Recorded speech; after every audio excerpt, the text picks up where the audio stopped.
Hello and welcome back to the first episode of Season 2 of my career mode. Today we're doing something I should have done in Season 1, which is introduce you to every player in our squad. Most of these guys aren't actually in the original Sudtirol squad, so they're players that we've signed. I think there's only 2 or 3 in this starting 11, the fullbacks and Barrison, that actually exist at the club in real life, so it's a good opportunity for you guys to learn exactly who's on your screens. So, we've been starting up front with Bradley Fink. You can see there he's got 5-star weak foot. But the main reason we've got him is that he's 6'4" with 76 speed. That kind of thing is something I really like in a striker. Next to him we have Fabio Grosso. So this guy, he's not quite as fast, but he's really good in the air. He's 6 foot himself, but with 89 jumping, he and Fink are going to be lethal as we play them both basically as target men.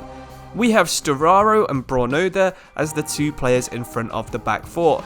So you might remember Sturaro for playing in the top division for quite a while. He's got really good aggression, he can pass, he's decent at everything basically. He hasn't quite got the pace he used to have, but we got him for very cheap, so he's a top option in that position. And next to him, Braunoda is the pace. He can't shoot, but this guy, he's good on the ball, he can pass, dribble, and when he gets a little bit stronger, he'll be an all-round great centre midfielder. So on the wing over here we have Zani Makia. This guy, he's really high rated mainly because of his dribbling stats. You can see his ball control there is 76. He's also got really good finishing and shot power, which means he's quite lethal from the edge of the box. For a standard winger though, he's quite slow with 72 sprint speed, but hopefully we can get that up by 2 or 3 points throughout the season. On the other side, we have a much faster winger in Delbert. Although he's more of a defensive winger than an attacking one, he can still cross pretty well with 70 crossing, and he has the pace to beat basically any other right back in this league. We have D'Orazio and we have Decol as our other fullbacks.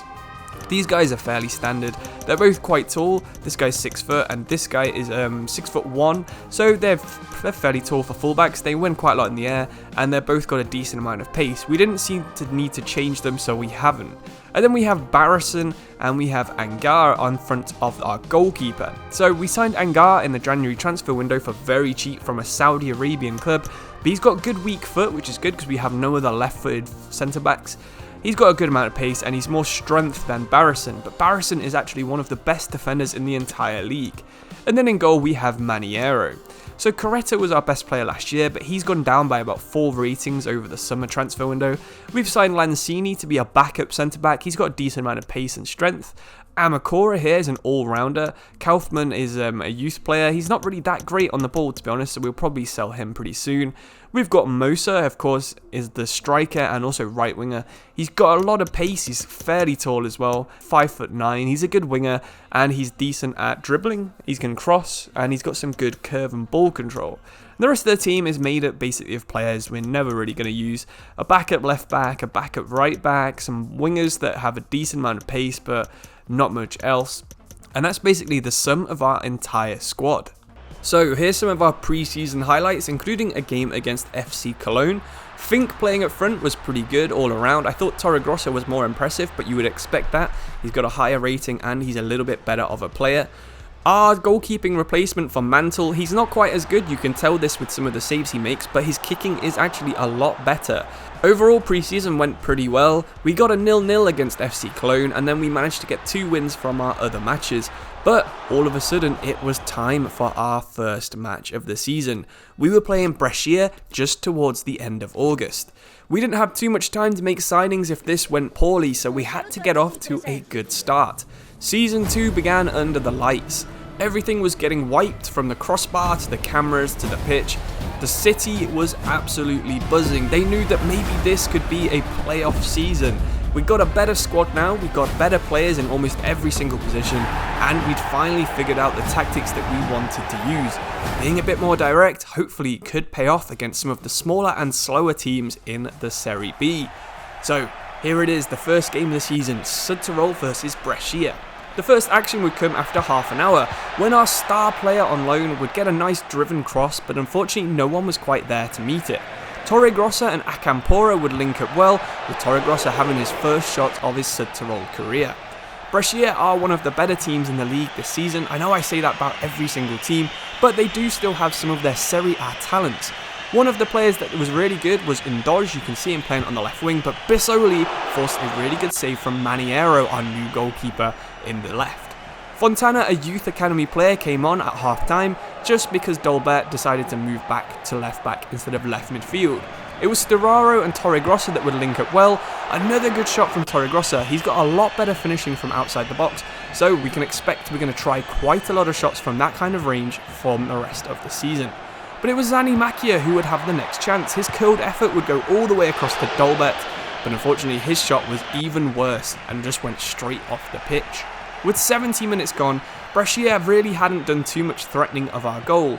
In fact, we were probably the dominant team, but that's how it always seems to be in Serie B. The dominant team ends up losing. What a good finish that is from their first chance of the game. With 5 minutes left, Fink would link up and he would spot a lot of men over.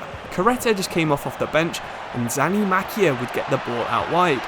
The ball would be plucked off Coretta's foot before he could finish, unfortunately, and guess what? That's pretty much how the game would end. We'd have one last chance to get it forwards with just 1 second left. The referee would blow before we could even touch the ball. It felt like an unfortunate thing because we had flicked it on, but that's exactly how the game would end. Fabio Grosso would go home, and on his laptop all of a sudden a message would pop up. He had been offered the job at Champions League Portuguese team SC Braga. Of course, this was a massive step up, and guess what? He actually accepted it. He was heading to Portugal and hopefully going one step closer to managing a team for the World Cup in 2026. We're going to introduce the squad quickly now and get you ready for the next series where we'll be managing in Portugal, still playing realistically and now playing with SC Braga, a save that I'm super interested and super keen to start as soon as possible. We're just having a look through some of our squad here. We've got some good players here. We've got Ander Herrera and Musrati in midfield. We've got Andre Horta and Thales Magno on the wings. Banza and Silas up front could be lethal. Oliveira and Viana at the back. Sequeira and Carlos on the wings, and Mateus in goal.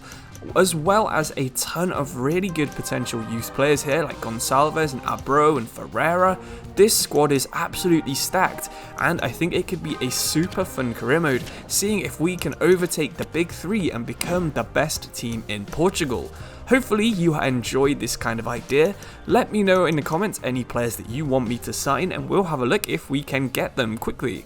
Because the season's already started, in fact we've only got one more day left of the transfer window, this is going to be quite hard for us to actually strengthen the squad anymore.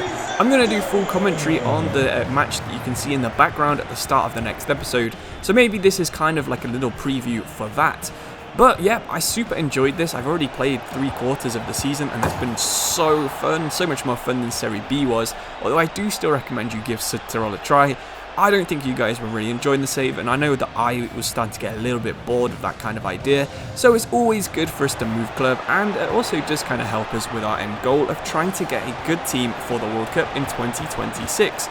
Of course, this is the start of the 2023 season, so we do still have another 2 seasons and then another 11 months after that where we can try and get a good team for the World Cup.